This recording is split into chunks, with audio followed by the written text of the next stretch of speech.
Angel D with you here on 94.3 The Beat. Yo, we got a super special guest right here. It's my pleasure to go ahead and have in the booth once again the homie Epigat. How you doing, bro? Doing great, bro. How are you? Yo, I'm super stoked to go ahead and be able to have you here and chop it up about your album. What's the name of that project, bro? Maybe Later, and I appreciate you for having me. Maybe Later. Yo, before we turn the mics on, we were having a conversation about this project. Yes, sir. Yes, sir. And I figured, you know what? Well, let's go ahead and dive into it. You know, the cameras is rolling. We don't want to go ahead and run out of footage, but you know, you said it was definitely a journey to get here. When did you start with this project, and you know, what were some of the ups and downs with putting this together? Wow, started like 2.5 years ago. Yeah, 2.5 years ago. 2.5 years ago. I dropped a mixtape or an album called Cold Summer, and even before I did that, I was working on this project.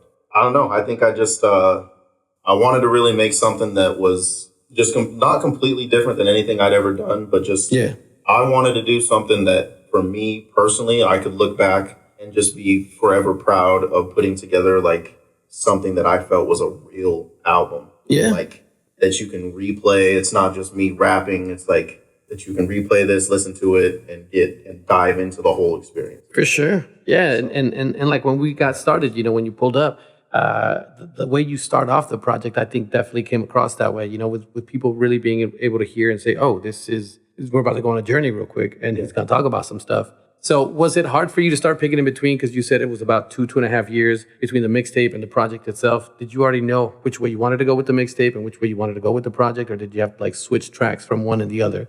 Yeah, so I was working on the album before I even had the mixtape in mind. Okay. So the album, like the skeleton, the bare bones of the album was already there. Mm-hmm. And I don't know what it was, but when I first started, I was just rapping. Like I wasn't really like making songs or anything like that. It was just like, I'm going to just try and give you bars and I'm just rapping. And if you like say my name, I'm chewing your head off like we're pause, you know, but like I was really diving into the real hip hop element of everything. And like I just took that very seriously. So I wanted to like mid album in the beginning, I just was like, before I do this, I need to give the people who supported me this long something that they've been listening to me do. Like, I need to pay homage to them. For sure. And so I just whipped up a quick mixtape, which was Cold Summer, in like 2 weeks. Was it like 2 weeks? 2 or 3 weeks? I think the way you said that with like whipping it together quick, it came across that way because I don't think anybody was expecting it. And the tracks were there. And it's just like, yo, like, so... I feel like the anticipation was definitely built up. Mm-hmm. You know, the body of work that you put together is dope. We said it's 14 tracks, right? Yes. 14 tracks. How many didn't make the project? Honestly, probably like a good 30. Oh my 40. Goodness. Yeah. Honestly. Yeah. Okay. Like if I look at my playlist of the original album, that's like Dark Cloud Horizon. There's like 60 songs. Okay, well, let's talk about that because you brought it up. Dark Cloud Horizon. Yes. So before we started with the convo here, for the mics and everything, you did say that was kind of where you were leaning to go with the album title and the concept. Mm-hmm. What changed? Like we were talking about before. So the album started off not really like on the end of. I wouldn't say it was a breakup or anything, but it was like I would just kind of took. Like COVID had just happened. Yeah. And there was like a musical hiatus. We didn't know as a group if we were like even had the opportunity to keep doing this thing. Okay. Oh wow, that's serious. Yeah, for a lot of us, like it was just like, dang, or like what's the music scene had died out because of COVID. Neither of us were able to really have a studio or get into the studio because of that. I feel like as a musician, that's probably like the most stuff we like itching the most, right? Yeah. And it was just a rough time for like all of us. You know, like we're all getting older, and so it's like we all have families. We're getting older. It's like, how serious can we take this right now? Yeah, especially being off a break.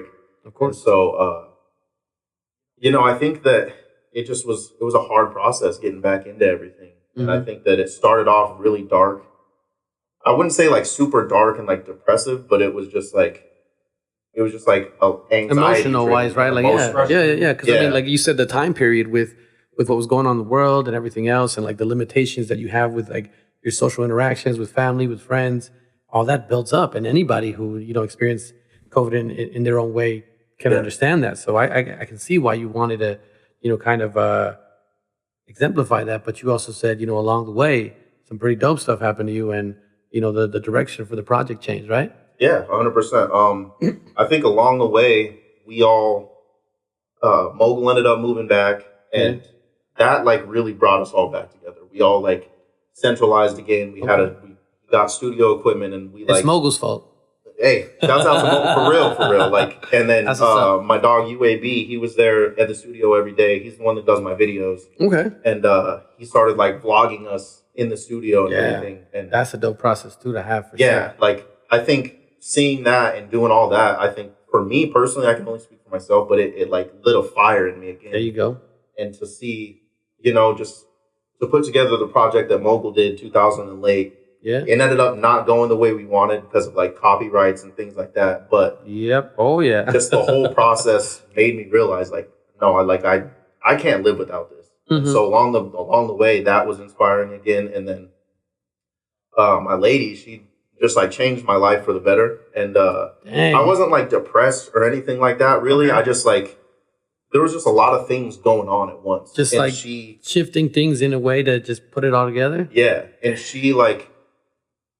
I don't know. I can't really explain it, but she just like makes me a better person, and the way that she supports me, it's made me the best version of myself and the best like artist that I can be. Yeah, and that's like I have somebody who, no matter what I do, it's like if I have something to do, it's never like, oh, you got to go do that again. It's like go do it and good luck and kick ass. And then like she's here now, and you know what I'm saying? Of course, she doesn't have to do that. Like there's a lot of sacrifice that comes with all of this shit. Mm-hmm. The time, me being up at 2-3 in the morning while she's sleeping and I'm recording songs and like I might be waking her up or whatever, even the kids, and like there's just a lot that goes into this. And I think like she changed my life for the better, and I think that is what it just made me want to take this album and make it completely different than what it was. For sure. And you touched up on some solid points there too, because you're talking about everybody growing up and you're like, as we're getting older and entering these different phases in our lives, like how much time are we going to realistically be able to dedicate to this? Do we want to? Do we not? How committed are we?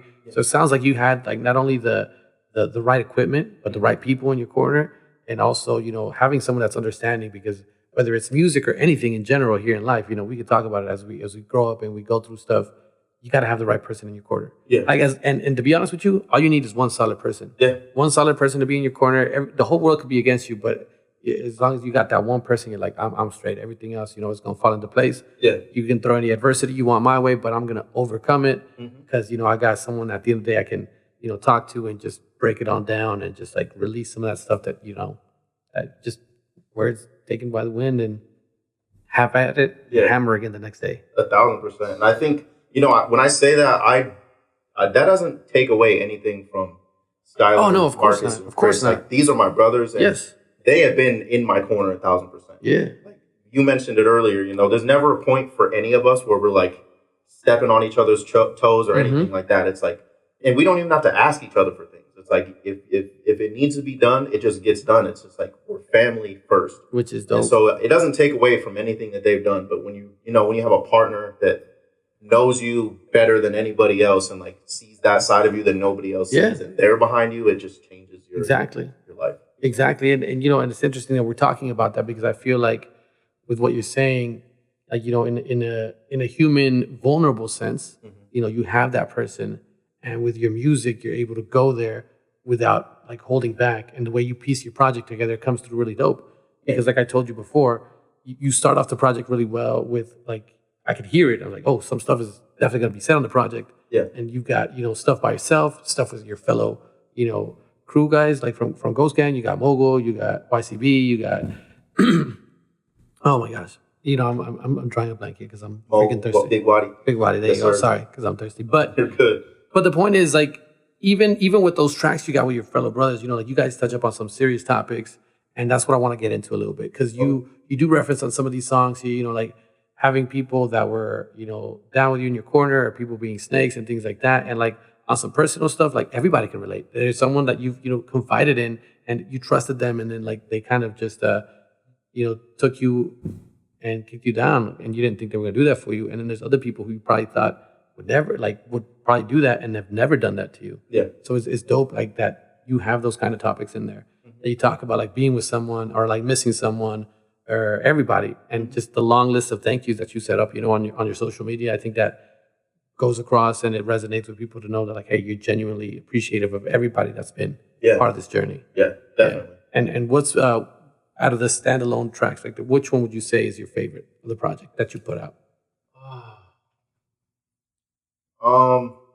Just say the one with your boys. That's why that way no one, they're right here, bro. They're gonna come at you afterwards. I think man, it's hard. I think that's what I love about the project. It's hard for me to dial in on one. Usually I have like one or two that I'm just like, those are it.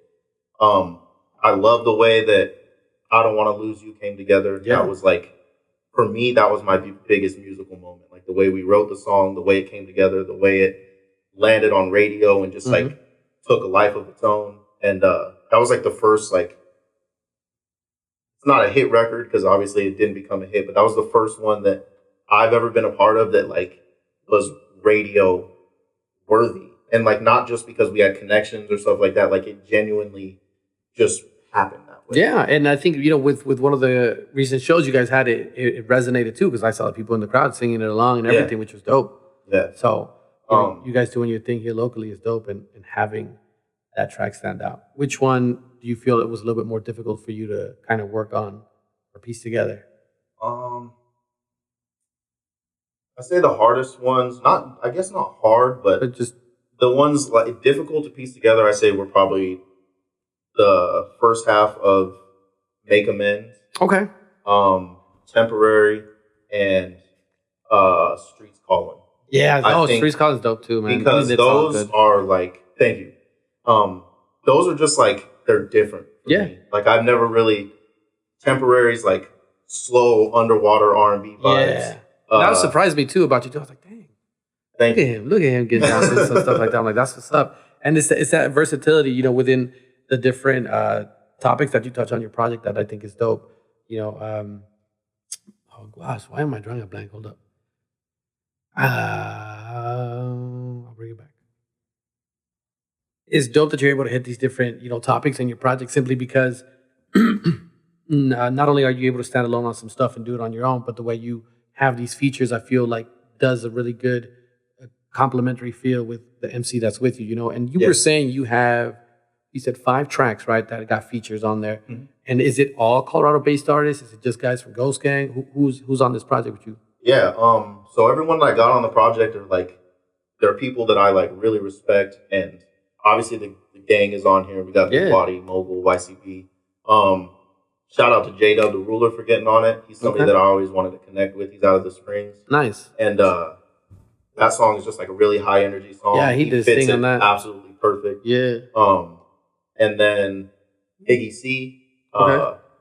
That's like, when I did that song, that's probably maybe the oldest one on the project. But when I did that song, it was like, that one made me realize I can do melodies and like not sing, because I can't really sing, but like do that type of music. Yeah. And then Derek DeRush, that boy, he's like Bieber. But he just killed it. And what's crazy is he was there from the beginning. That's how I met Mogul. Oh, for real? With Derek DeRush and stuff. Okay. And so, they're all Colorado based. Derek DeRush is from here. And just getting everybody and keeping it in the state. Yeah, that's pretty dope. It's just dope. It highlights all the talent we have out here. And I think you just hit it right there. Like there's definitely talent out here in Colorado, definitely talent here in the Western Slope. Yeah. We don't got to go that far to try and find something or reach for it. So if you're just listening to us right here, I'm talking to Epigat on 94.3 The Beat. He's got his new project. It's out. It's available. 14 tracks, 5 tracks with features, 9 tracks on his own. So you want to hear what kind of different melodies, what kind of pockets, what kind of topics you can get into, you got to check out the project. Tell them what's the name of the project, where they can find it, where they can find you on socials, bro. You can find me on socials at I am Epigat, Epigat. The album is Maybe Later. It's everywhere that you can stream music: Spotify, Apple Music, YouTube Music, Amazon, all that. So. And you've got a few tracks that you've already put visuals out for. Is there another one that you're kind of contemplating to put another visual out for, or you got it all for all the tracks? No. So I want to do visuals for a couple more. Okay. It's just a matter of making that work and seeing what we can do. I definitely am like going to load content for the whole project. Nice. For TikTok and all that stuff.